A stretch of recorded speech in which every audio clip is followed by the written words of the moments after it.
Bobby Fischer was known for creating many interesting positions on a chessboard, and this game is one of them. He creates a position known as Zugzwang. For those of you that don't know, that's German for compulsion to move. Essentially, it's a position where you would rather not have to move. You would rather say, I pass on that move. You go ahead, but you can't, and because you can't, you end up in a very bad situation. Usually, it's like king and pawn endgames and so forth, but occasionally it happens with a lot of pieces on the board.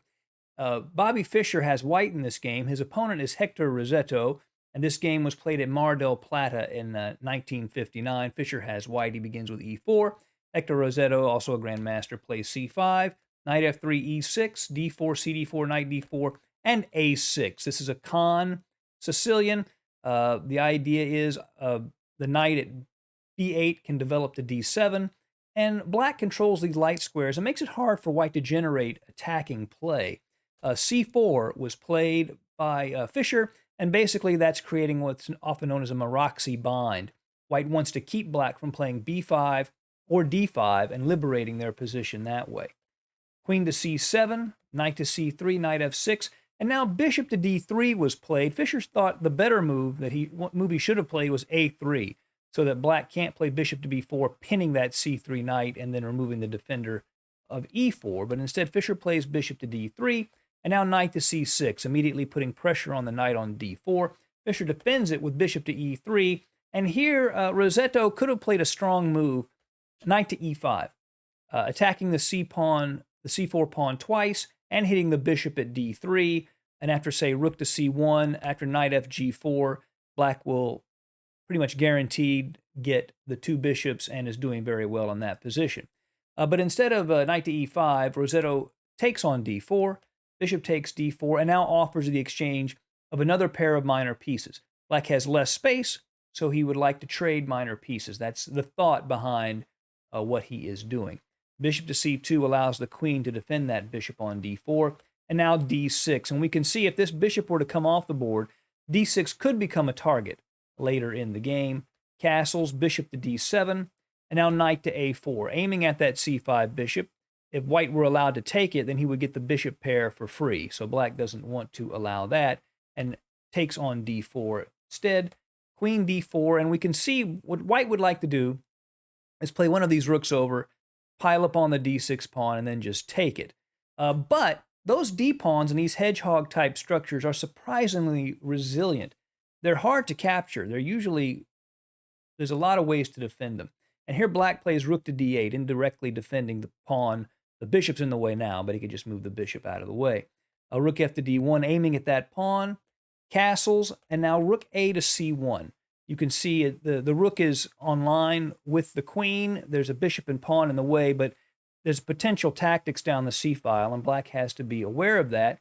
And he plays queen to a5, attacking the knight at a4 twice. Now, the opening is over, and we can be honest, Fischer has not gotten an advantage out of this opening. This is pretty much an equal position, and the opening phase did not give Fischer anything. So now he's just going to have to outplay his opponent on the board, something we know he is more than capable of doing. He plays queen to b6, offering the exchange of queens, and the grandmaster goes ahead and does that. He exchanges queens, queen b6, knight takes b6, bishop to c6, attacking the pawn at e4, a common theme in Sicilians. Black will place a knight on f6, a bishop on c6, attack e4, and then maybe play d5 to liberate the position. f3 is played to defend e4, and now knight to d7 is played by Hector Rosetto. So his thinking is, I'm sure, is to just trade off those knights and, play d5, and you have a very equal endgame, nothing to worry about. But this is when Fischer delivers a big surprise in what looks like a simple position. He plays knight to d5.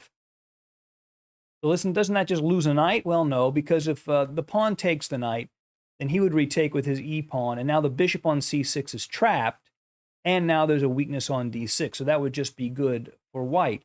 So instead, black goes ahead and takes the knight with the bishop instead to prevent that from happening.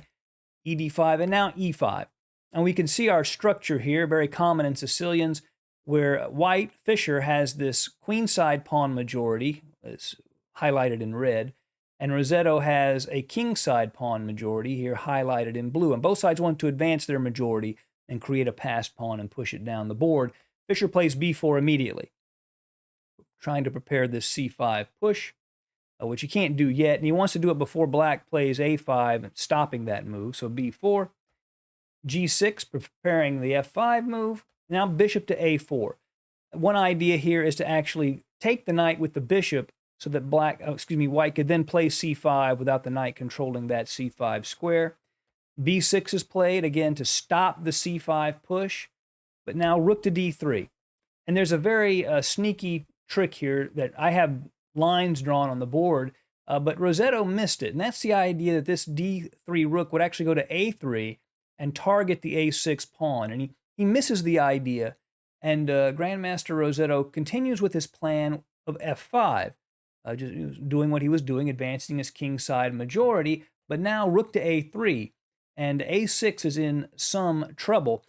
He played knight to b8, but really necessary was a5. Then after pawn takes, exchanging off the minor pieces, rook takes a5. White's up a pawn here, but after rook to c8, black has enough counterplay with his rooks that he could quite possibly hold this position. But here, knight to b8 was played. The idea is to defend that pawn with the knight, but the knight's way too passive on that square. Now c5 is played. He finally gets to play his c5 pawn break. Pawn takes, dc5. And now, obviously, if black were to just take d5, you could play bishop to b3 and pin it to the king. But actually, after rook c5, the pawn is also defended laterally. And in the race to advance their majorities, Fischer has a huge lead. He's much more advanced when it comes to moving this d-pawn. King to g7, rook to b3, so now the rook could go to the 7th rank and deliver check. So rook to f7 first to make sure white is not able to do that. And now d6. Looks like that's just hanging a pawn, but it in fact loses. If rook takes d6, the knight at b8 hangs, and you just play rook takes b8. So the pawn can advance to d6 and not be captured. A very powerful idea. So the knight goes to d7, blockades this pawn, and attacks the rook at c5. The rook moves to the 7th rank, and now knight to f8. By the way, if Fischer takes on f7 here, after king f7, with a threat of king to e6, this is a totally equal position, and black is fine here. So how do we advance? How do we make the position stronger? Fischer played rook b to b7. Remember, doubling on that 7th rank, a very powerful idea. Rook takes c7, and again, if he takes on c7 with the rook after king to f6, black again is totally equal. So he has to make the right decision at every turn, and he plays pawn takes rook. And that forces the rook into a passive position, rook to c8, and now bishop to b3. Now we look at this. This completely freezes black's position. This move, bishop to b3, is a total exclamation point move. He can't move a single piece on the board. If he moves the king, then rook to b8. Now the rook can't take the pawn because the rook would take the knight, and that would be it. If the knight were to move to d7, then bishop to e6, aiming at the rook, pinning the knight. The knight on f8, controls e6, so the bishop cannot do that. So there's nothing he can do. He can't move the rook, he can't move the knight, he can't move the king.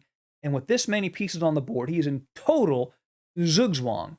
So what does he do? Well, he does what he can. He makes pawn moves. a5, well, Fischer says, nope, a4, you're not moving that pawn again. h6, h3, g5, g4, fg4, hg4, and look, he doesn't have any pawn moves now either.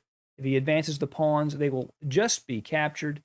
And in this position, with all of these pieces and pawns on the board, black resigned because he couldn't move a single one.